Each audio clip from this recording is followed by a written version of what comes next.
এই মুহূর্তে Twitter, Instagram, Facebook সহ সমস্ত সোশ্যাল মিডিয়ায় ট্রেন্ডিং নিউজ বয়কট মালদ্বীপ। সমগ্র ভারতবাসী বলিউড সিনেমার হিরো হিরোইন থেকে শুরু করে বিভিন্ন জগতের সেলিব্রিটিরা যাদের বেড়ানোর অন্যতম গন্তব্যস্থল ছিল মালদ্বীপ, তারাও এই মুহূর্তে বয়কট মালদ্বীপ স্লোগানে মুখর হয়ে উঠেছেন। वहीं अब लक्षद्वीप और पीएम मोदी के सपोर्ट बॉलीवुड में उतर आया है। Akshay Kumar, Salman Khan, John Abraham, Shraddha Kapoor, Kangana Ranaut, Shilpa Shetty, Randeep Hooda, Jacqueline Fernandes, Ranveer Singh और कार्तिक आर्यन समेत कई एक्टर्स ने लक्षद्वीप के टूरिज्म को बढ़ावा देने की बात कही है। সেই সঙ্গে তারা ভ্রমণ পিপাসু ভারতীয়দের নিজেদের দেশের ট্যুরিজমের উপর আরো বেশি করে ভরসা দেখানোর কথা বলেছেন। কিন্তু কি এমন ঘটনা ঘটল হঠাৎ করে যে সারা ভারতবাসী নিজেদের দেশকে ভালোবাসার স্বার্থে বয়কট মালদ্বীপ স্লোগান তুলল? এর পেছনে আসল ঘটনা কি সেটা জানতে হলে আমাদের ফিরে যেতে হবে এবছরের 4 জানুয়ারি, যেদিন ভারতের প্রধানমন্ত্রী নরেন্দ্র মোদী ভারতের সবচেয়ে ছোট কেন্দ্রশাসিত অঞ্চল লাক্ষাদ্বীপে বসে সোশ্যাল মিডিয়ায় কিছু ছবি পোস্ট করেছিলেন। पीएम मोदी ने यात्रा की और दुनिया भर में ट्रेंड होने लगा लक्षद्वीप। दुनिया भर में लक्षद्वीप की बातें होने लगी, যেখানে মালদ্বীপের কোনো উল্লেখই ছিল না। কিন্তু সেই পোস্টের সাথে সাথে সেখান থেকে প্রায় 120 কিলোমিটার দূরে থাকা মালদ্বীপের গা জ্বালা শুরু হয়ে যায়। মালদ্বীপের এক মন্ত্রী মারিয়াম সিউনা টুইট করে ভারতের প্রধানমন্ত্রীকে অসম্মান করেন, আর তাকে সঙ্গ দেয় তার আরো 2 সহযোগী মন্ত্রী আব্দুল্লাহ মাহজুম মজিদ ও মালসা শরীফ। এমনকি তারা ভারতের কালচার নিয়েও কটাক্ষ করতে ছাড়েননি। আর তারপরেই শুরু হয়ে যায় আসল খেলা। লাস্ট উইকে ভারতীয়রা প্রায় 8000 হোটেল, 2500 ফ্লাইট বুকিং ক্যান্সেল করে। এমনকি ইজ মাই ট্রিপের মতো ভ্রমণ ব্যবসায়িক সাইটও মালদ্বীপে তাদের সমস্ত বুকিং সাসপেন্ড করে। চরম ক্ষতির সম্মুখীন হয়ে মালদ্বীপ সরকার শেষ পর্যন্ত ওই 3 মন্ত্রীকে বরখাস্ত করতে বাধ্য হয়, কিন্তু তাতেও অবস্থার কোনো উন্নতি হয়নি। কিন্তু হঠাৎ করে কেন এমন পরিস্থিতির সৃষ্টি হলো? আসলে এর পিছনে রয়েছে জিওপলিটিক্যাল বা ভূ রাজনৈতিক এক জটিল বিষয়। কি সেই জটিল বিষয়, যে বিষয়ে নাম উঠে এলো ভারতের শত্রু দেশ চীনেরও? জানতে হলে সঙ্গে থাকুন ভিডিওর একেবারে শেষ পর্যন্ত। আর সেই সঙ্গে জেনে নিন ভারতের লাক্ষাদ্বীপ সম্পর্কে বেশ কিছু অজানা তথ্য, যা জানলে আপনারও এক্ষুনি যেতে ইচ্ছে করবে লাক্ষাদ্বীপ। আর চ্যানেলে প্রথম হলে চ্যানেলটি অবশ্যই সাবস্ক্রাইব করবেন এবং ভিডিওটি ভালো লাগলে লাইক ও শেয়ার করতে কিন্তু ভুলবেন না। সেই সঙ্গে আপনি যদি সত্যিই মন থেকে নিজের দেশকে ভালোবেসে থাকেন তাহলে কমেন্ট বক্সে গিয়ে লিখুন জয় হিন্দ, আর নিজের দেশের বেড়ানোর সুন্দর সুন্দর 5টি জায়গার নাম সাজেস্ট করুন, যেগুলি ভ্রমণের ক্ষেত্রে ডেস্টিনেশন মালদ্বীপের বিকল্প হতে পারে। ভারত মহাসাগরে অবস্থিত এশিয়ার অন্যতম ছোট দেশ মালদ্বীপ।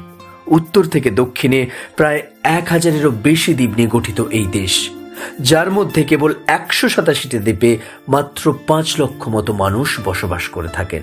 এই দেশের মোট আয়তন 500 বর্গ কিলোমিটারের থেকেও কম। কিন্তু সেই মালদ্বীপ নিয়ে আলোচনা করতে হলে আমাদের আলোচনা করতে হবে মালদ্বীপের সাথে সাথে ভারত, চীন, ভারত মহাসাগর আর মোহাম্মদ মুইজুকে নিয়ে।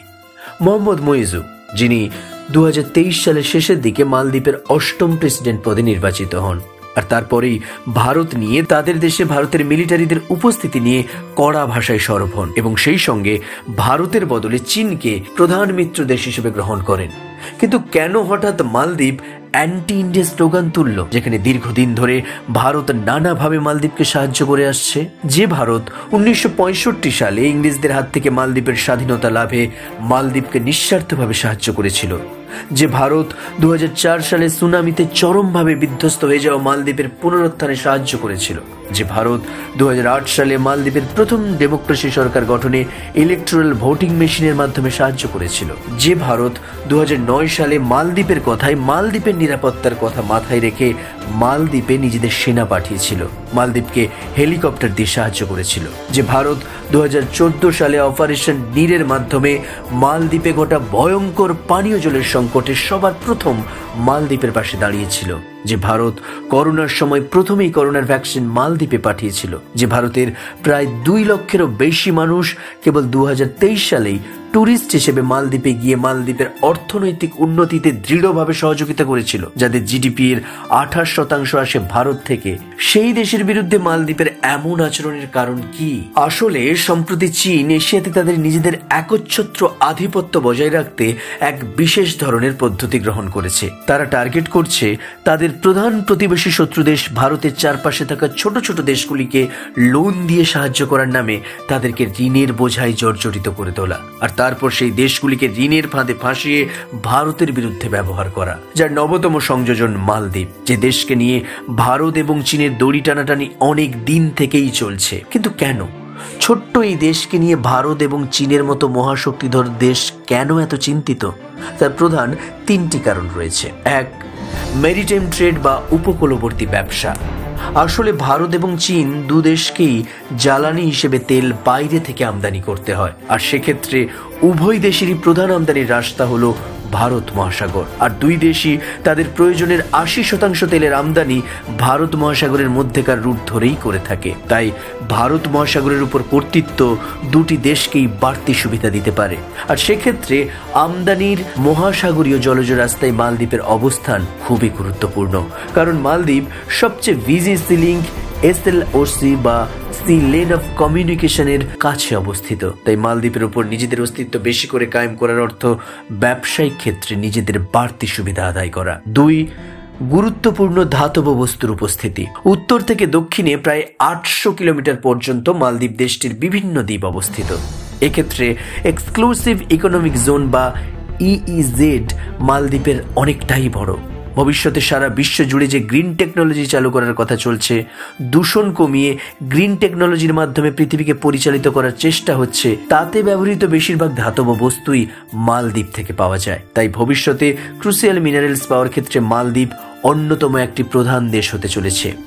এই EEZ আসলে কি তা যদি আরো বিশদে জানতে চান তাহলে অবশ্যই আমাকে কমেন্ট করে জানান। আমি অবশ্যই আপনাদের কাছে এই নিয়ে আরো বিশদে ভিডিও আনবো। আর চ্যানেলে প্রথম হলে চ্যানেলটি অবশ্যই সাবস্ক্রাইব করার অনুরোধ রইল, কারণ এটি করতে আপনার কোনো পয়সা হয়তো খরচ হবে না, কিন্তু আপনার একটি সাবস্ক্রিপশন, আপনার একটি লাইক বা আপনার একটি কমেন্ট আমাকে ভবিষ্যতে আরো নতুন নতুন বিষয়ে ভিডিও বানাতে নতুনভাবে উৎসাহিত করবে। এবং 3, মিলিটারি ক্ষেত্রে শক্তিশালী দেশ ভারত ও চীনকে ভারত মহাসাগরের উপর কর্তৃত্ব বজায় রাখতে হলে ভারত মহাসাগরে অবস্থিত বিভিন্ন ছোট ছোট দেশগুলিতে নিজেদের মিলিটারি লোক রাখা দরকার, যা নিজেদের প্রতিরক্ষা ব্যবস্থাকে আরো শক্তিশালী করতে সাহায্য করবে।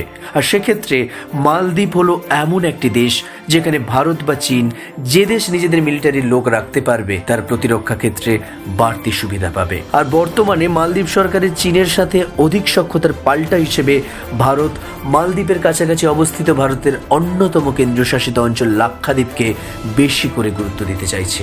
সম্প্রতি ভারতের প্রধানমন্ত্রী সেই মাস্টার স্ট্রোকটিই খেললেন, আর যে ট্র্যাপে পা দিয়ে ভুল করে ফেলল মালদ্বীপ। পর্যটন ক্ষেত্রে লাক্ষাদ্বীপ নিয়ে ভারতবাসীদের মধ্যে তেমন কোনো আগ্রহ ছিল না, কিন্তু গত কয়েকদিনে লাক্ষাদ্বীপ নিয়ে নেট মাধ্যমে যেভাবে সার্চ করা হয়েছে তা গত 20 বছরেও করা হয়নি। আর এতে ভারতের লাভ দুভাবেই হতে চলেছে। প্রথমত, নিজের দেশের পর্যটন শিল্পের উন্নতি মানে নিজের দেশের আরো মানুষের অর্থনৈতিক উন্নয়ন, তাদের কর্মসংস্থান। দ্বিতীয়ত, লাক্ষাদ্বীপকে মালদ্বীপের বিকল্প হিসেবে তৈরি করে মালদ্বীপকে আরো চাপে রাখা, যাতে তারা সহজে চীনের পক্ষ না নিতে পারে। কিন্তু কেন লাক্ষাদ্বীপ? কারণ লাক্ষাদ্বীপ মালদ্বীপের তুলনায় আকারে ছোট হলেও এর অবস্থানগত এবং ভূবৈচিত্র্যগত সাদৃশ্য মালদ্বীপেরই কাছাকাছি। লাক্ষাদ্বীপে মোট 36টি দ্বীপ রয়েছে। এই দ্বীপগুলি কেরালার কোচি থেকে প্রায় 220 থেকে 40 কিলোমিটার দূরে অবস্থিত।